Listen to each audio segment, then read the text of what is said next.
हरे कृष्णा. सर्व भक्तांचं स्वागत आहे आजच्या श्रीमद भागवतमच्या कथेमध्ये. आपण श्रवण करीत आहोत ध्रुव महाराजांचं उपाख्यान, ज्यामध्ये ध्रुव महाराज आपल्या सावत्र आईमुळे दुःखी होऊन जंगलाकडे निघालेत, फार मोठं, ब्रह्माजींपेक्षाही मोठं पद प्राप्त करण्यासाठी. तर या जगतामध्ये अकाम सर्व कामोवा, कोणतीही इच्छा नसेल किंवा सर्व इच्छा असतील भौतिक जगतामध्ये प्राप्त करण्याच्या, तर त्यासाठी व्यक्तीने जर भगवंतांची, विष्णू, नारायण, कृष्ण यांची जर उपासना केली, भक्ती केली, तर सर्व इच्छा पूर्ण होऊ शकतात. हे या कथेतून आपल्याला कळणार आहे. आणि सर्वश्रेष्ठ तर हेच आहे की सगळ्यात मोठी अनुपम भेट भगवंतांकडनं प्राप्त करण्यासाठी जी त्यांची शुद्ध भक्ती आहे, आपण कोणत्याही प्रकारच्या भौतिक इच्छां व्यतिरिक्त त्यांची भक्ती केली पाहिजे. हे पण आपल्याला ध्रुव महाराजांच्या जीवनातनं शिकायला मिळेल. तर ध्रुव महाराजांनी आपल्या तपस्येमध्ये आणि भक्तीमध्ये कसं यश मिळवलं, याचं आज आपण श्रवण करूया. मैत्रेय ऋषी विदुर मुनींना म्हणाले, अशा प्रकारे जेव्हा भगवंतांनी देवांना आश्वस्त केले, तेव्हा देव भयमुक्त झाले आणि नमस्कार करून आपापल्या स्वर्गीय लोकी परत गेले. नंतर सहस्र शीर्षा अवतारापासून अभिन्न असलेले भगवंत गरुडाच्या पाठीवर बसले. गरुडाने त्यांना त्यांचा सेवक ध्रुव यास भेटण्यासाठी मधुवन वृंदावनाजवळ वनामध्ये भगवंत स्वतः प्रकट झाले. ध्रुव महाराज आपल्या परिपक्व योगावस्थेत विद्युल्लतेत सारख्या चमकणाऱ्या विजेसारख्या तेजस्वी भगवत रूपावर ध्यान करण्यात पूर्णपणे तल्लीन झाले होते. आणि त्यावेळी ते रूप त्यांच्या ध्यानावस्थेतून अचानकच नाहीसे झाले. त्यामुळे ध्रुव महाराज गोंधळून गेले आणि त्यांचे ध्यान भंग पावले. तथापि त्यांनी नेत्र उघडता क्षणीच आपल्या अंतःकरणात ज्या भगवंतांचे रूप आपण पाहत होतो, तेच भगवंत आपल्या समोर व्यक्तिशः उभे असल्याचे पाहिले. ध्रुव महाराजांनी आपल्या प्रभूंना अगदी समोर पाहताच अत्यंत गोंधळून जाऊन त्यांना सादर नमस्कार केला, प्रणाम केला. तर आपण बघूया की भक्तीमध्ये ज्या रूपावरती आपण ध्यान करू, त्याच भगवंतांच्या रूपाचं आपल्याला दर्शन होणार आहे. एका काठीप्रमाणे दंडवत प्रणाम. भूमीवरती पडून त्यांनी भगवंतांना साष्टांग नमस्कार केला आणि ते भगवत प्रेमात तल्लीन झाले. भावविभोरतेच्या अवस्थेतच त्यांनी भगवंतांकडे असे पाहिले की जणू काही ते आपल्या नेत्रांनीच, डोळ्यांनी त्यांचे प्राशन करीत आहेत, त्यांना पीत आहेत, त्यांच्या सुंदर रूपाला पीत आहेत. आपल्या मुखाने त्यांच्या चरण कमलांचे चुंबन घेत होते आणि आपल्या बाहूंनी त्यांना आलिंगनही देत होते. ध्रुव महाराज जरी एक अल्पवयीन लहान बाळ होते, तरीही त्यांना योग्य भाषेत भगवंतांची स्तुती करावयाची इच्छा होती. परंतु ते कधी शाळेतही गेले नव्हते आणि अननुभवी अनुभव नसल्यामुळे स्वतःला त्वरित सावरू शकले नाही. भगवंत प्रत्येकाच्या हृदयामध्ये स्थित असल्यामुळे ध्रुव महाराजांची चमत्कारिक स्थिती जाणू शकले. आपल्या अहेतुकी कृपेमुळे त्यांनी स्वतःच्या शंखाने हात जोडून समोरच उभ्या असलेल्या ध्रुव महाराजांच्या कपाळास स्पर्श केला. त्यावेळी ध्रुव महाराजांना वैदिक निष्कर्षांचे परिपूर्ण ज्ञान झाले आणि परमसत्याचे स्वरूप, त्याचबरोबर परमसत्याचा अखिल जीवमात्रांशी असणारा संबंध त्यांनी जाणला. अगदी प्रलय समयी देखील नष्ट न पावणारा ग्रहलोक ज्यांना भविष्यात प्राप्त होणार होता, त्या ध्रुव महाराजांनी सर्व दूर कीर्ती पसरलेल्या भगवंतांच्या भक्तिमय सेवेच्या मार्गानुसार भगवंतांची बुद्धिपूर्वक आणि निष्कर्षात्मक अशी प्रार्थना केली. तर फार भागवतमध्ये प्रसिद्ध असणाऱ्या या ध्रुव महाराजांच्या आपण प्रार्थना श्रवण करीत आहोत. हे भगवान, तुम्ही सर्व शक्तिशाली आहात. माझ्या ठाई प्रवेश करून तुम्ही माझे हात, पाय, कान, स्पर्शेंद्रिय, प्राणशक्ती आणि विशेषतः वाणी या सर्व माझ्या निद्रिस्त इंद्रियांना जागृत केले आहे. मी तुम्हाला आदरपूर्वक नमस्कार करतो. तर आपल्या सर्व इंद्रिया भौतिक कार्यामध्ये गुंतल्यामुळे सर्वथा आध्यात्मिक दृष्टीने त्या झोपलेल्याच असतात. परंतु भगवंतांच्या दर्शनाने, स्पर्शाने, त्यांच्या दिव्य ज्ञानाने या सर्व इंद्रिया, आध्यात्मिक इंद्रिया या उमललेल्या फुलासारख्या विकसित होत असतात आणि मग आपण आध्यात्मिक भगवंतांचा अनुभव करू शकतो. हाच अनुभव इथे ध्रुव महाराजांना मिळालेला आहे. ते पुढे म्हणतात, हे भगवान, एकमेव तुम्हीच सर्वश्रेष्ठ आहात. परंतु आपल्या विभिन्न शक्तींद्वारे तुम्ही आध्यात्मिक आणि भौतिक जगतात विभिन्न प्रकारे प्रकट होता. आपल्या बहिरंगा शक्तीने तुम्ही भौतिक जगताची अखिल शक्ती निर्माण करता आणि अशा निर्मितीनंतर परमात्मा रूपाने तिच्यामध्ये प्रवेश करता. तुम्हीच परमपुरुष आहात आणि ज्याप्रमाणे अग्नी विविध आकारांतील काष्ठांमध्ये, लाकडांमध्ये प्रवेश करून विभिन्न प्रकारच्या तेजाने प्रज्वलित होतो, त्याचप्रमाणे क्षणभंगूर प्राकृतिक गुणांच्या, भौतिक गुणांच्या माध्यमातून तुम्ही विभिन्न प्रकारच्या अभिव्यक्ती निर्माण करीत असता. जसं लाकडामध्ये अग्नी सर्वत्र असते, तसे या अखिल ब्रह्मांडाच्या कणाकणामध्ये भगवंत विराजमान आहेत. परंतु ते भौतिक डोळ्यांना दिसत नाहीत. हे प्रभू, ब्रह्मदेवांनी तुमची पूर्ण शरणागती स्वीकारलेली आहे, कारण ते आपले भक्तच आहेत. सुरुवातीला तुम्ही त्यांना ज्ञान प्रदान केले आणि म्हणून ज्याप्रमाणे निद्रावस्थेतून उठलेला मनुष्य आपली तातडीची कर्तव्ये पाहतो, त्याप्रमाणे ते संपूर्ण विश्व पाहू आणि जाणू शकले. सर्व मुमुक्षूंचे, ज्यांना मोक्ष प्राप्तीची इच्छा आहे, त्यांना मुमुक्षू म्हणतात.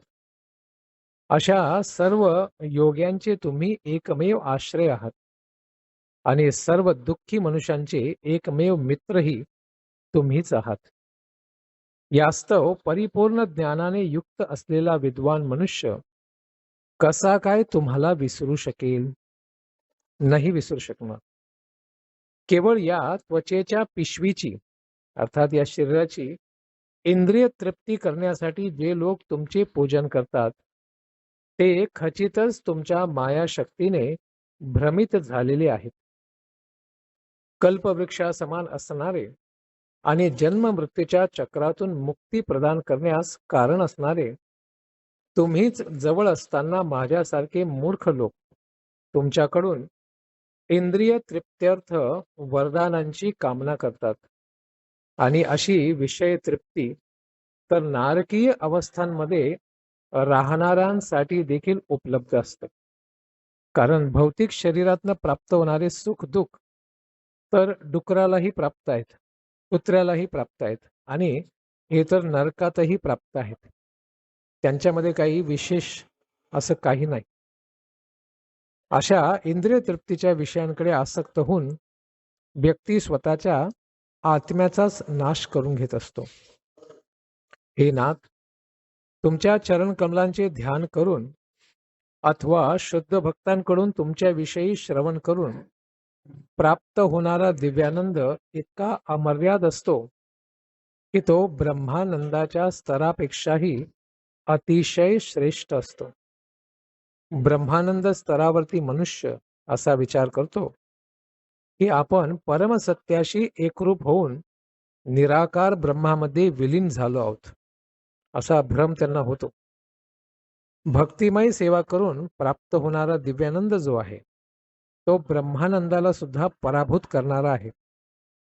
स्वतःला स्वर्ग लोकांमध्ये उन्नत करून प्राप्त होणाऱ्या क्षणभंगूर आनंदाविषयी तर काय सांगावं. स्वर्ग लोकात उन्नत होऊन मिळणारा आनंद तुकडे तुकडे करणाऱ्या काळाच्या तलवारीने नष्ट होत असतो. भौतिक जगतामध्ये हे जे शरीर प्राप्त झालेलं आहे, या शरीराचाच पहिले काही भरोसा नाही. त्यामुळे या शरीराने प्राप्त होणारे जे भोग आहेत ते कधीही शाश्वतरित्या टिकू शकत नाहीत. एखादा मनुष्य जरी स्वर्ग लोकांमध्ये उन्नत झाला तरी तो कालांतराने पतितच होतो, अर्थात पुन्हा या मर्त्य लोकामध्ये पडतो. क्षिणे पुणे मर्त्य लोकम विशंती. त्यामुळे अशा प्रगतीचा काहीही लाभ आपल्याला होणार नाही. ध्रुव महाराज पुढे म्हणाले, हे अमर्याद भगवन, नदीमधील लाटा ज्याप्रमाणे निरंतर पुढे जात असतात त्याचप्रमाणे तुमचे महान भक्त सतत तुमच्या दिव्य सेवेमध्ये रत असतात. अशा श्रेष्ठ भक्तांची संगत मला घडावी असा कृपया करून मला आशीर्वाद द्या. हे अलौकिक भक्त पूर्णपणे जीवनाच्या अप्रदूषित अवस्थेमध्ये स्थित असतात. कारण कलियुगामध्ये महत्वाचे होणारे 4 पाप, या सर्व पापांपासून ते सर्वथा मुक्त असल्यामुळे त्यांच्या संघाच्या द्वारेच व्यक्ती शुद्ध होऊ शकतो. अशा भक्तिमय सेवेच्या मार्गाने मी निश्चितच धगधगत्या अग्निसमान संकटांनी भरलेल्या भौतिक अस्तित्वाचा अज्ञानरूपी सागर एक दिवस पार करू शकेन. हे माझ्यासाठी सहज शक्य आहे. का? कारण तुमच्या शाश्वत अस्तित्वात असलेल्या दिव्य गुण आणि लीलांचे श्रवण करण्यास मी फार वेडा आहे, आतुर झालेलो आहे. त्यामुळे भक्ताला जेव्हा अशा भक्तीची प्राप्ती होते तेव्हा ह्या जगतात असूनही तो जीवनमुक्त होतो आणि त्याला विश्वम पूर्ण सुखायते, संपूर्ण जग हे आनंदाचं भंडार आहे, असा अनुभव क्षण आणि क्षण प्राप्त होत असतो. हे पद्मनाभ, ज्यांच्या नाभीतनं पद्मकमल निर्माण झालेलं आहे ते आहेत पद्मनाभ. तुमच्या चरणकमलांचा सदैव सुगंध घेत त्यांच्या मागे ज्याचे अंतःकरण नित्य धावत असते, त्या भक्ताचा जर एखाद्या मनुष्याने संग घेतला तर तो भौतिक शरीरावर अथवा विषयी लोकांना अतिशय प्रिय असणाऱ्या घर, संपत्ती, मित्र आणि पत्नी या शारीरिक नाते संबंधांवर कधीच आसक्त होत नाही. खरोखर तो त्यांना कधी महत्वही देत नाही. एकदा व्यक्ती आध्यात्मिक चिंतनामध्ये लागला तर भौतिक गोष्टींना आपोआपच तो महत्व देणं सोडून देत असतो. हे प्रभो, हे परम अजन्म, ज्यांचा कधीही जन्म होत नाही, मी जाणतो की पशु, वृक्ष, पक्षी, सरपटणारे प्राणी, देवता आणि मनुष्य यांसारखे जीव अखिल भौतिक शक्तीने निर्माण केलेल्या विश्वभरात पसरलेले आहेत आणि मी हेही जाणतो की ते काही वेळा प्रकट तर काही वेळा अप्रकट होत असतात. परंतु आता तुम्हाला पाहत आहे त्यासारखे सर्वश्रेष्ठ रूप मी कधीही अनुभवलेले नाही. या रूपाने सर्व प्रकारचे युक्तिवाद हे संपुष्टात आणले आहेत. कारण भगवंत समोरच आल्यामुळे भगवंत आहेत की नाही हा प्रश्नच गेलेला आहे. कारण भगवंतांनी तसा साक्षात्कारच दिलेला आहे. त्यामुळे भगवंत ह्या क्षणी प्रकट आहेत, अर्थात ते आधीही प्रकट होतेच आणि पुढेही राहतीलच. हे प्रिय प्रभो, प्रत्येक कल्पाच्या अंती ब्रह्माजींच्या दिवसाच्या शेवटी परम भगवान श्री गर्भोदकशाही विष्णू या विश्वामध्ये प्रकट झालेल्या अखिल अभिव्यक्तीचा आपल्या उदरामध्ये लय करतात. ते शेष नागाच्या सर्पशय्येवर पहुडतात. त्यांच्या नाभीतून देठ असलेले स्वर्णकमळ उद्भवते, निर्माण होते आणि त्यावर ब्रह्मदेवांची उत्पत्ती होते. तुम्हीच ते परम भगवंत आहात. कोणी दुसरं नाही, तर आपणच ते आहात. म्हणून मी तुम्हाला सादर नमस्कार करतो. हे भगवान, तुमच्या अखंड दिव्य दृष्टिक्षेपाने तुम्ही भौतिक कार्यांच्या सर्व अवस्थांचे परमसाक्षी आहात. तुम्ही सदैव मुक्त आहात. तुम्ही विशुद्ध सत्वामध्ये स्थित आहात, जे सत्वगुणाच्याही वरती स्थित आहात. तुम्हीच कोणत्याही प्रकारे परिवर्तित न होता, न बदलता परमात्माच्या रूपाने स्थित आहात. 6 ऐश्वर्यांनी परिपूर्ण आहात. संपूर्ण शक्ती, संपूर्ण ज्ञान, संपूर्ण सुंदरता, अशा पद्धतीने भगवंतांमध्ये सगळे गुण परिपूर्ण पद्धतीने भरलेले आहेत. आणि भौतिक तिन्ही गुणांचे शाश्वत स्वामी देखील आपणही आहात. आपणच आहात, आपणही नाही, आपणच आहात. आणि आपण या तिन्ही गुणांचा कधीही आश्रय घेत नाही, कारण आपण गुणातीत आहात. अशा रीतीने तुम्ही साधारण जीव मात्रांपासून सदैव भिन्नच आहात. विष्णू रूपाने तुम्ही अखिल विश्वाच्या सर्व कार्यांचे व्यवस्थितपणे पालन करता आणि तरीही त्या सर्वांपासून पूर्णपणे अलिप्त आहात. सर्व यज्ञफळांचे भोक्ताही तुम्हीच आहात. कारण या जगतामध्ये जो बी व्यक्ती तपस्या करतो, दान करतो, यज्ञ करतो, सर्व गोष्टींचा आनंद केवळ भगवंत स्वतःच घेत असतात. हे नाथ, तुमच्या ब्रह्म किंवा निराकार अभिव्यक्तीमध्ये ज्ञान आणि अज्ञान हे दोन परस्पर विरुद्ध घटक आहेत. तुमच्या अनेकविध शक्ती निरंतर अस्तित्वात असतात, परंतु अविभक्त, मूळ, अपरिवर्तनीय, अनंत आणि आनंदमय असे निर्विशेष ब्रह्मच निराकार रूप भौतिक सृजनाचे कारण आहे. संपूर्ण सृष्टी त्यापासूनच निर्माण होते. तुम्ही स्वतःच ते निराकार ब्रह्म असल्याचे मला ठाऊक झालेलं आहे. त्यामुळे मी तुम्हाला सादर प्रणाम करतो. गीतेतही सांगितलेलं आहे, ब्रह्मणो ही प्रतिष्ठाहम. सर्व ब्रह्म जो प्रकट आहे, तर ब्रह्माची प्रतिष्ठा अर्थात त्याची उत्पत्ती कुठून होते? तर भगवंत सांगतायत, माझ्यापासूनच तो दिव्य प्रकाश येतो. पुढे ध्रुवबाळ म्हणतो, हे परम भगवंत, तुम्ही सर्व वरदानांचे सर्वश्रेष्ठ मूर्तिमंत रूप आहात. यामुळे तुमच्या चरणकमळांचे पूजन करीत इतर कोणतीही कामना मनी न धरता तुमच्या भक्तिमय सेवेमध्ये जो रममाण होतो, तो राज्यावरती आधिपत्य गाजविणाऱ्या सम्राटापेक्षा श्रेष्ठ आहे. तुमच्या चरणकमळांचे पूजन करून हेच वरदान प्राप्त होते. ज्याप्रमाणे एखादी गाय वासराला आपले दूध पाजून आणि बाहेरच्या आक्रमणांपासून त्याचे रक्षण करून त्याचे सदा सर्वदा पालन पोषण करते, त्याचप्रमाणे तुम्ही अहैतुकी कृपा करून माझ्यासारख्या अज्ञानी भक्ताचे पालन करीत असतात. तर भगवंत हे सर्वदा एका गायीप्रमाणे, आईप्रमाणे सर्व जीवांचं पालन करीत असतात. पुढे मैत्रेय मुनी विदुरजींना म्हणाले, अंतःकरणामध्ये चांगला हेतू असलेले ध्रुव महाराज यांनी आपली प्रार्थना पूर्ण केली.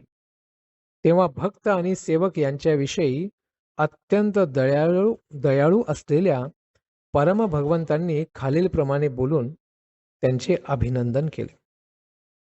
श्री भगवान उवाच, हे राजकुमार ध्रुवबाळ, तू फार पुण्यशील व्रतांचं पालन केलं आहे. कारण माझी भक्ती करणं म्हणजे सर्वात मोठं पुण्य आहे.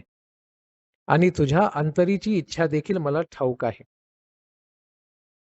तुझी इच्छा मोठीच महत्वाकांक्षी आहे आणि पूर्ण करण्यास फार कठीण आहे. तरीही मी तिची पूर्तता करण्याची कृपा तुझ्यावरती करणार आहे. जरी फार अवघड वर तू घेऊन आलेला आहेस, त्याची इच्छा घेऊन आलेला आहेस, तरीही मी तुझी इच्छा पूर्ण करणार आहे. तुझं सर्वथा कल्याण हो. पुढे भगवंत म्हणतात, बाळ ध्रुव, मी तुला ध्रुव तारा नावाचा तेजपुंज ग्रहलोक प्रदान करतो. तू तिथला राजा अधिपती बन आणि या ब्रह्माजींच्या दिवसाच्या अंती कल्पांताच्या प्रलयानंतरही तो तसाच अस्तित्वात राहील.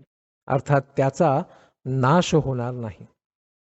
सर्व ग्रहांनी, ताऱ्यांनी आणि सूर्यमालिकेने वेढलेल्या या ग्रहावर कोणीच राज्य केलेले नाही. कुठेही तिथे आधी राजा नव्हता.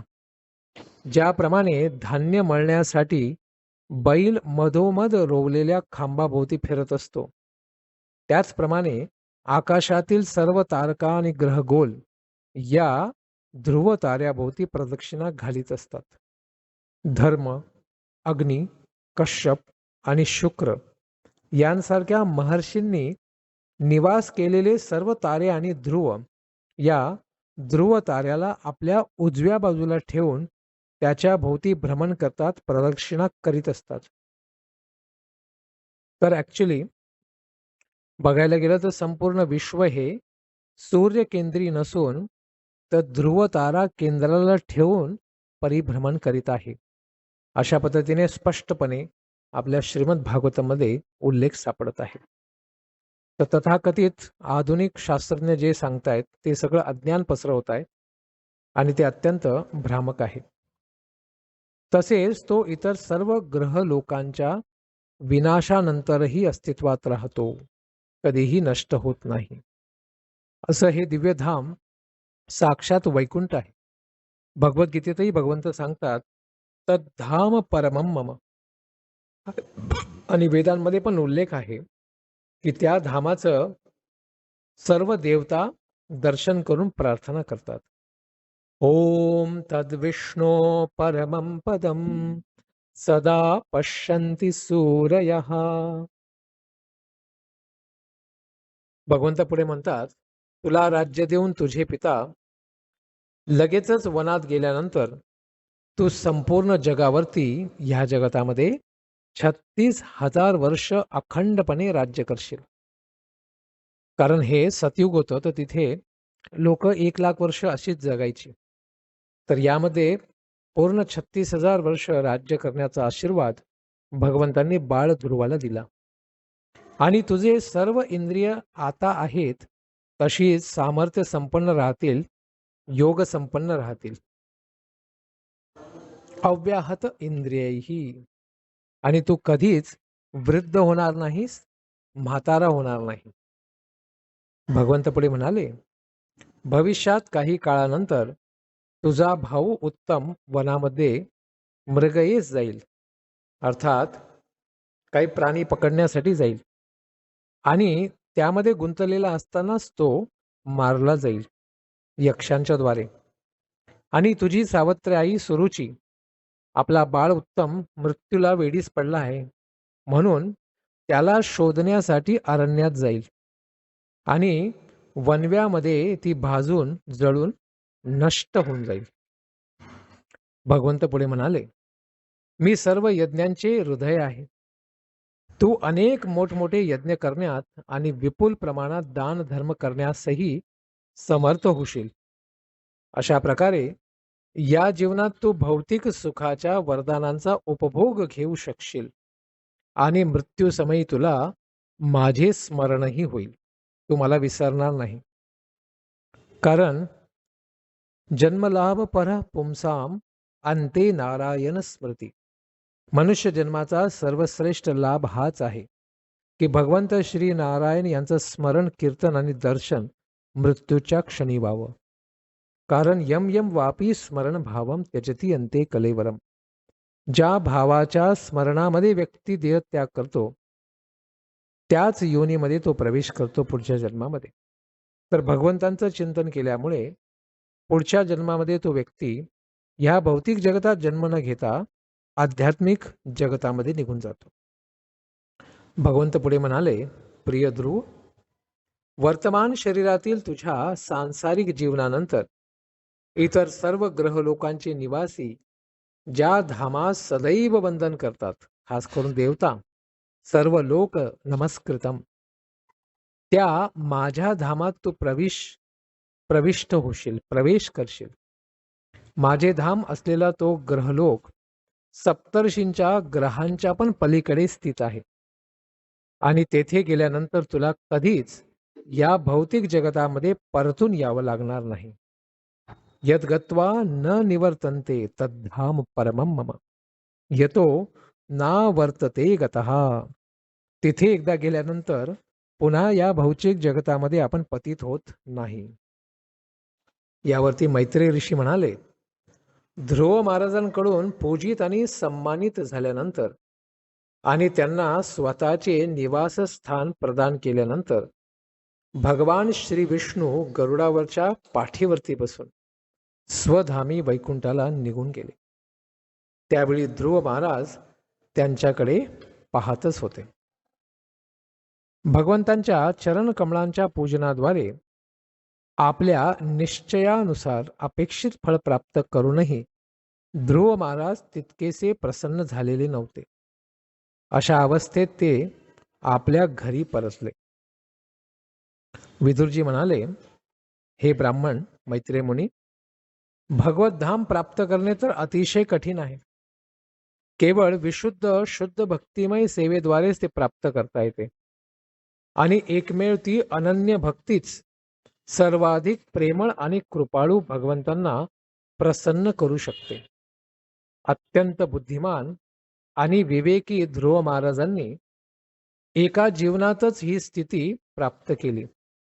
मग ते का बरे फारसे प्रसन्न नव्हते? एवढं भगवंतांना प्रसन्न करून आणि आशीर्वाद प्राप्त करूनही ते का सुखी समाधानी दिसत नव्हते? याचं उत्तर मैत्रेय ऋषी देतात. ध्रुव महाराजांचं हृदय सावत्र मातेच्या कठोर शब्दरूपी बाणांनी विदीर्ण झाल्यामुळे अपार दुःखी झाले होते आणि म्हणून त्यांनी आपल्या जीवन ध्येयावर जरी लक्ष केंद्रित केले होते तरी तिच्या दुर्वर्तणुकीचे त्यांना विस्मरण झाले नाही. त्यांनी या प्राकृतिक भौतिक जगतातून वास्तविकपणे मुक्त होण्याची मागणी केली नाही, परंतु त्यांच्या भक्तिमय सेवेच्या अंतिम टप्प्यात जेव्हा भगवंत त्यांच्या समोर प्रकट झाले तेव्हा त्यांना आपल्या मनातील ऐहिक कामनांची भौतिक कामनांची लाज वाटली की आपण भगवंतांकडे हे काय कचरा मागतोय. कारण भगवंतांचं दर्शन हे फार दुर्लभ मोती आणि माणिक यांच्या दर्शनाप्रमाणे आहे आणि भौतिक जगतातील कामना या फुटलेल्या काचाच्या तुकड्यांप्रमाणे आहेत. असं ते दुसऱ्या पुराणामध्ये याचा उल्लेख करतात की भगवंत, मी तर काचेच्या तुकड्यांसाठी आपल्याकडे आलो होतो, परंतु आपण तर अत्यंत दुर्लभ अशा हिरे माणिक मोती यांच्याप्रमाणे आहात. तर हे प्राप्त झाल्यानंतर मी या काचेच्या तुकड्यांकडे आता कसा आकर्षित होईल? त्यामुळे ध्रुव बाळ म्हणतो पुढे, विचार करतो ध्रुव, भगवंतांच्या चरण कमळांच्या छायेखाली स्थित होण्याचा प्रयत्न करणे हे काही साधारण कार्य नाही. कारण समाधीस्थ होऊन अष्टांग योगाचं आचरण केलेल्या सनंदन आदी 4 श्रेष्ठ ब्रह्मचार्यांनाही अनेकानेक जन्मांनंतर भगवंतांच्या चरणारविंदांचा आश्रय प्राप्त झालेला आहे. तेच फळ मी केवळ 6 महिन्यांमध्ये प्राप्त केले. तरीही भगवंतांपासून भिन्न विचार केल्याने माझ्या स्थितीवरून पतन झाले आहे. अरे रे, जरा माझ्याकडे बघा, मी सर्वात दुर्दैवी आहे.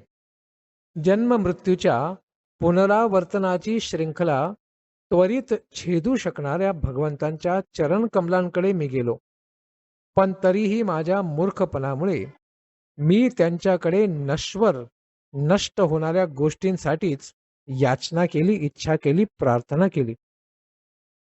उच्चतर ग्रहलोकांमध्ये निवास करणाऱ्या देवतांना पुन्हा खाली परतून यावेच लागते आणि म्हणून भक्तिमय सेवेद्वारे माझ्या वैकुंठ लोकात उन्नत होण्याविषयी त्या सर्वांना मत्सर आहे.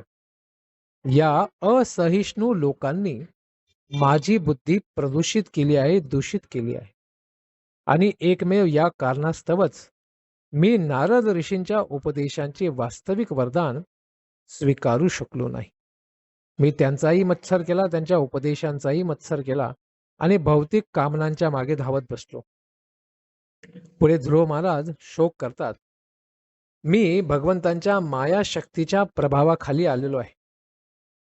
वस्तुस्थितीचे मला अज्ञान असल्यामुळे मी तिच्या मांडीवरती झोपलो होतो.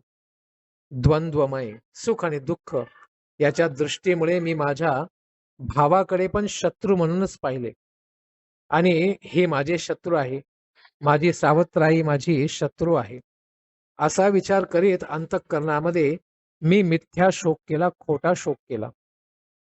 पुरुषोत्तम भगवंतांना प्रसन्न करून घेणे तर अत्यंत कठीण आहे, परंतु माझ्याविषयी सांगायचे झाले तर मी जरी अखिल विश्वाच्या परमात्म्याला संतुष्ट केले आहे, तरी मी त्याच्याकडे निरुपयोगी गोष्टींचीच याचना केली.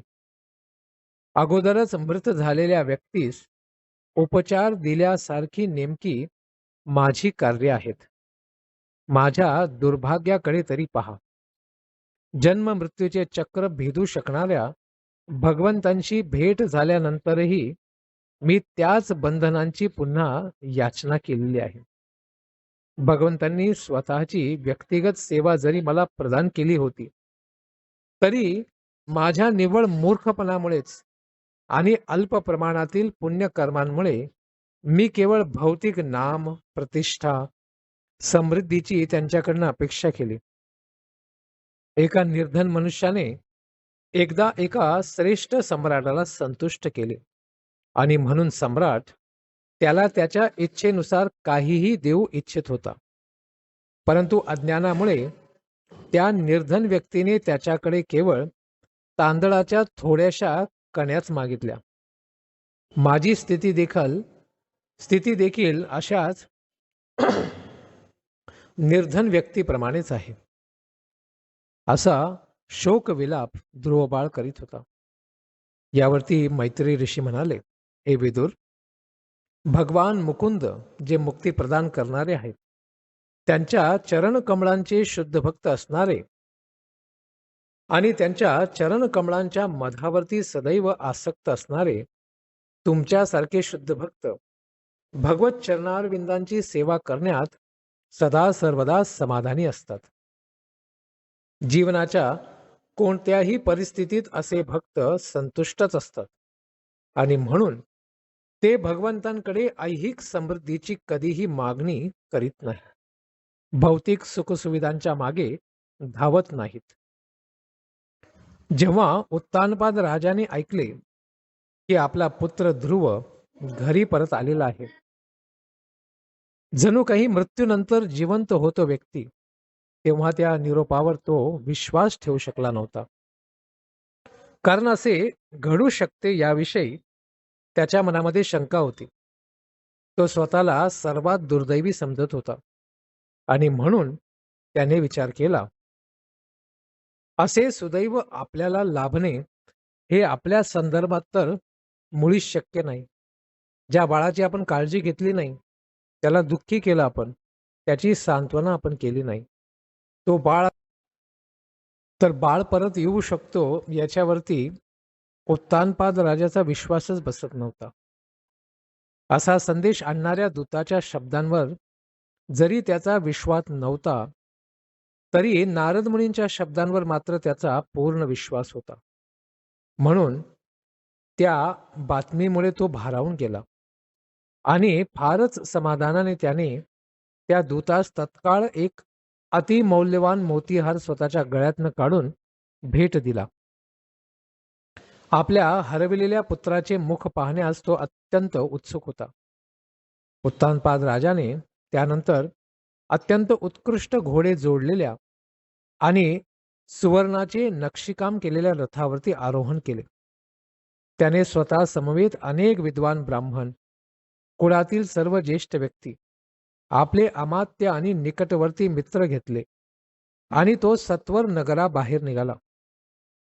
अशा मिरवणुकीसह तो जेव्हा निघाला, तेव्हा त्याचे भाग्य सूचित करण्यासाठी सर्वत्र वेणू, दुंदुबी आणि शंख यांचा मंगलनाद होऊ लागला आणि वैदिक मंत्र पठणाच्या घोषाने वातावरण भरून गेले.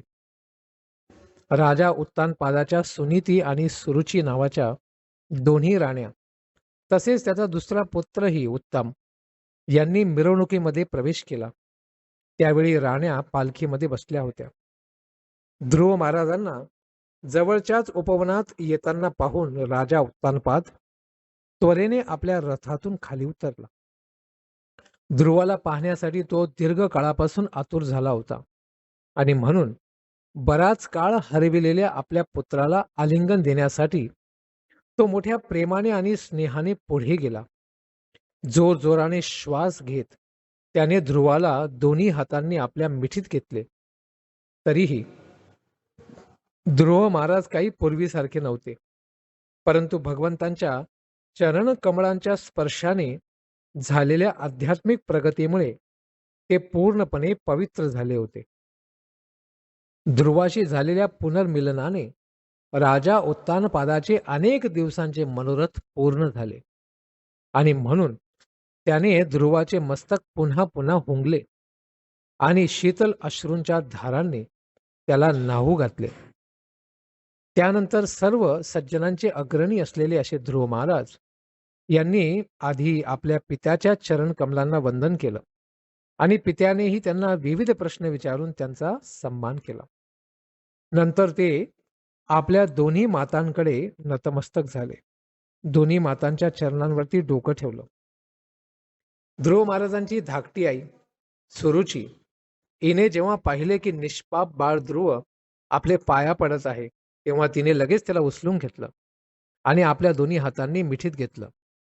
साश्रू नयनांनी आणि गदगदित झाली ती. अशा कंठाने तिने त्याला आशीर्वाद दिला, बाळ तू चिरंजीवी हो. भगवान श्री हरींशी असलेल्या मैत्रीपूर्ण वर्तणुकीमुळे ज्या मनुष्याच्या ठायी दिव्य गुण विकसित झालेले आहेत, त्याला जसे पाणी आपोआपच खालच्या दिशेने वाहते, तसेच सर्व प्राणी मात्र सन्मान देतात. कारण डोंगरावरनं पाणी हे खाली वाहतं आणि नंतर समुद्राकडे जातं. तशाच पद्धतीने सर्व जीव हे भगवंतांच्या भक्तांना सन्मान देत असतात. उत्तम आणि ध्रुव या दोन्ही बंधूंची भेट झाली आणि ते दोघेही आनंदाने रडू लागले. आधी दोघांमध्ये मनमुटाव झाला होता, परंतु आता दोन्हीही एकमेकांवरती पूर्ण प्रेम करीत होते. परस्परांवरील प्रेम आणि स्नेहामुळे ते भाव व्याकुळ झाले आणि त्यांनी एकमेकांना आलिंगन दिले. तेव्हा दोघांचीही शरीरे रोमांचित झाली, अंगावरती काटा आला. ध्रुव महाराजांची आई सुनीती हिने स्वतःच्या प्राणापेक्षाही प्रिय असलेल्या बाळ ध्रुवाच्या कोमल शरीरास आलिंगन दिले आणि त्यामुळे अतिशय समाधानी झालेल्या तिला सर्व भौतिक दुःखांचा विसरच पडला. हे विदुर, सुनीती एका श्रेष्ठ वीराची माता होती. तिचे अश्रू आणि तिच्या स्तनांमधून वाहणारे दूध यांनी ध्रुव महाराजांचे संपूर्ण शरीर ओले केले. हे एक अत्यंत पवित्र आणि श्रेष्ठ लक्षण होते. राजवाड्यातील निवाशांनी राणीची स्तुती केली. हे राणी, बऱ्याच काळापूर्वी तुझा प्रिय पुत्र हरवला होता आणि आता तो परतला आहे. हे तुझं फार मोठं सुदैवच आहे. म्हणून असे दिसते की तुझा पुत्र तुझे दीर्घकाळ रक्षण करण्यास समर्थ होईल आणि तुझी सर्व भौतिक दुःखे नष्ट करील. हे राणी, आपल्या भक्तांचा मोठमोठ्या संकटातून उद्धार करणाऱ्या भगवंतांची तू आराधना केली असली पाहिजेस. जे लोक भगवंतांचे निरंतर ध्यान करतात ते जन्म मृत्यूच्या चक्रावरती विजय मिळवू शकतात. असे पूर्णत्व प्राप्त होणे अतिशय अवघड आहे.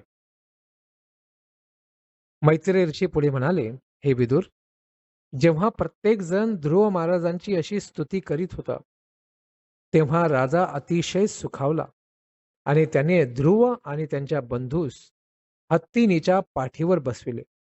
अशा प्रकारे तो आपल्या राजधानीत परतला आणि तेथे सर्व श्रेणींतील लोक त्याची स्तुती करीत होते. संपूर्ण नगर केळ फुले आणि केळीचे घड लावलेल्या केळीच्या खांबांनी सुशोभित केले होते आणि स्थानोस्थानी शाखा आणि पानांनी युक्त असे सुपारीचे वृक्षही उभे करण्यात आले होते. मकराकृती रचनेची द्वारे ही ठिकठिकाणी उभारण्यात आली होती.